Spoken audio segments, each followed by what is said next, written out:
안녕하세요. 최가림이라고 합니다. 먼저 은혜의 자리에 저를 초대해 주신 하나님께 감사드립니다. 주님이 저를 이번 전도 여행에 불러주신 목적은 단 하나, 나의 아들 예수를 만나라 였습니다. 결론부터 말씀드리자면 네, 부정할 수 없을 만큼 아주 뜨겁게 만나고 왔습니다. 제가 모태신앙으로 24년 동안 열심히 교회를 다녔지만 예수님을 인격적으로 만나는 것은 별개의 문제였습니다. 하나님을 믿는데도 왜인지 모르게 계속 목말랐습니다.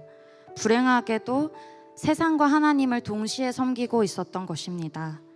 그러던 중 올해 4월 성금요일에 저는 결국 한계에 다다르게 됩니다. 문득 이렇게 살 바에야 교회를 그만 다녀야겠다는 생각이 저를 지배하게 됩니다. 이제껏 해온 신앙생활을 전부 부정당한 느낌? 그리고 급기야 앞으로의 신앙생활도 무의미하다고 느껴졌습니다. 고민을 하다가 김영민 목사님께 상담을 요청드리고 전화로 터져나오는 울음을 참으면서 이제 자초지종을 설명드렸습니다. 목사님은 정말 격하게 공감해 주시더니 당신도 그랬었다면서 본인의 이야기를 들려주셨습니다. 정리하면 제 열심으로 하나님을 만나려는 욕심에 제 풀에 지친 격이었습니다. 목사님은 지금 저에게 필요한 것은 단 하나, 예수님이며 그분을 만나려면 내가 얼마나 죄인인지 알아야 한다고 하셨습니다. 그리고 전도 여행의 마지막 남은 한 자리를 권해주셨습니다. 그 순간 주보에 적힌 일어나서 함께 가자라는 말씀이 눈에 들어왔습니다.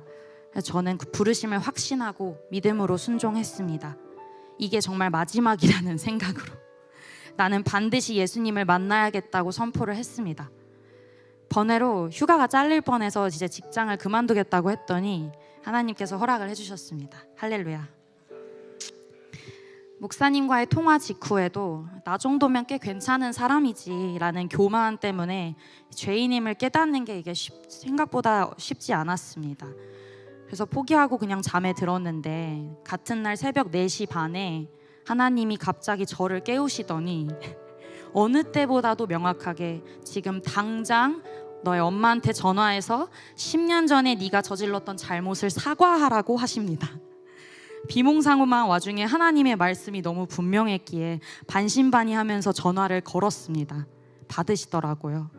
엄마는 저의 모든 고백을 들으시더니 그런데 가림아, 엄마는 하나도 기억이 안 난다? 라는 충격적인 말씀을 전하셨습니다. 듣자마자 저는 하나님이 무슨 말씀을 하시고 싶어 하시는지 너무나도 이해했습니다.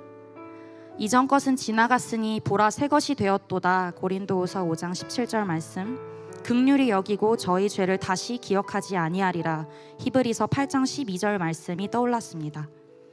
저의 힘이 빠지고 온전히 하나님께 구원의 은혜를 구하니까 예수님을 친히 소개시켜 주시는 아버지의 모습이 보였습니다. 그 뒤로 로마서를 읽으면서 저의 죄인됨을 하나님 앞에 진정으로 인정하면서 회개했습니다. 예수님 한 분만으로 족한 삶을 바라보게 하셨습니다. 준비하는 과정 중에 우리 팀이 특별히 한 것은 없었습니다. 다만 예배로 예수님을 기뻐했을 뿐이었습니다. 이래도 되나 싶을 정도로 실질적인 준비보다 그저 하나님을 찬양하기에 바빴습니다. 놀랍게도 우리는 단 한 번의 분열도 없이 정말 매주 기대하는 마음으로 모임에 참석을 했습니다. 시간 가는 줄 모르면서 교제하고 정말 4시간, 5시간씩 하나님께서 보여주실 땅을 위해서 기도했습니다. 한 사람씩 역할을 배정을 받았었는데요. 저는 워시퍼, 예배자였습니다. 살면서 찬양 인도를 해본 적이 한 번도 없었어서 실수를 정말 많이 했지만 그때마다 저에게 하나님은 뭐 어때? 뭐 완벽하게 해내는 게 목적이 아니잖아? 내 안에서 참된 기쁨을 누리는 거 그거면 된 거야 라고 말씀해 주시더라고요. 예수님을 만나고 가장 눈에 띄는 변화 중 하나는 스스로를 정죄하는 버릇에서 자유로워졌습니다. 찬양할 때마다 주님의 축복이 정말 햇살처럼 쏟아지면 느꼈습니다. 이것이 시작이 되어서 저는 여행 내내 찬양으로 전도하는 자로 쓰임받게 됩니다. 물론 사탄의 공격도 성령이 충만해진 만큼 거세졌습니다. 개인적으로나 공동체적으로도 계속 영적 전쟁에 시달렸습니다. 그럼에도 우리는 말씀의 전신갑주를 입었고 하나님의 든든한 지원을 받으며 나아갔습니다.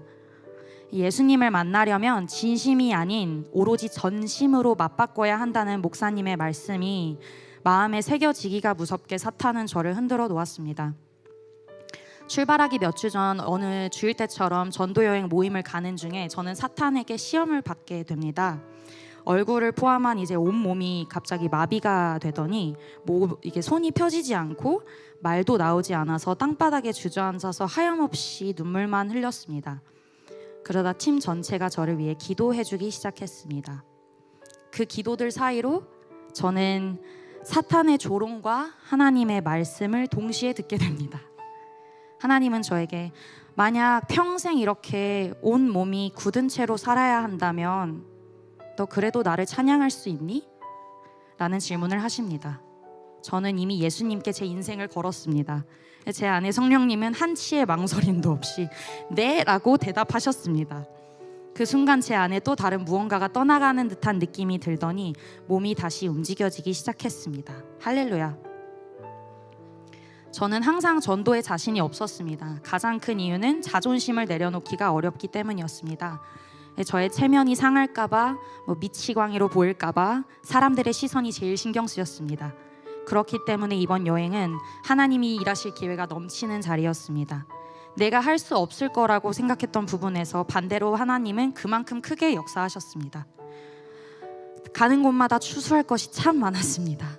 제 예상과 달리 많은 사람들이 예수님을 원하고 있었습니다. 마치 메시아를 기다리는 이스라엘 백성과도 같았습니다. 만났던 영혼마다 정말 진심으로 축복했습니다. 나에게 복 주시는 좋으신 하나님을 그들도 만났으면 좋겠다 하는 바람이 간절했습니다. 그래서 거리에서 정말 다윗처럼 춤추면서 찬양할 때마다 갈매기 떼가 모여들었었는데요. 우연이 아닌 하나님의 사인임을 정말 확신할 정도로 많았는데 모든 만물은 주님을 찬양하기 위해 지음받았다는 말씀을 제 두 눈으로 확인했습니다.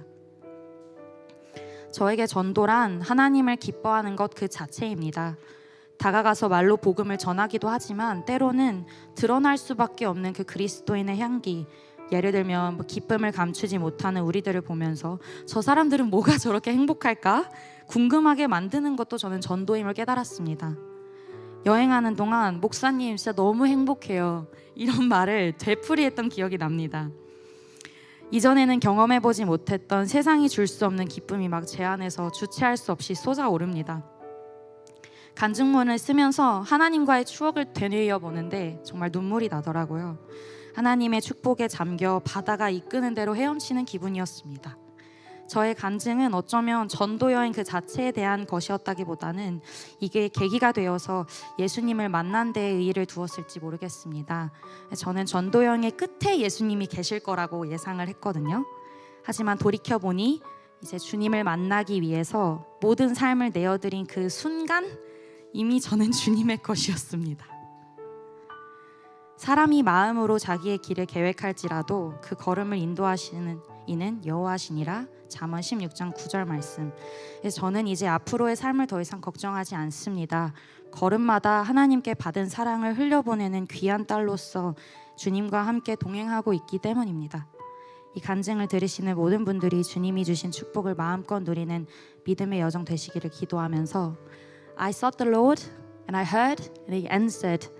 That's why I trust Him. 감사합니다.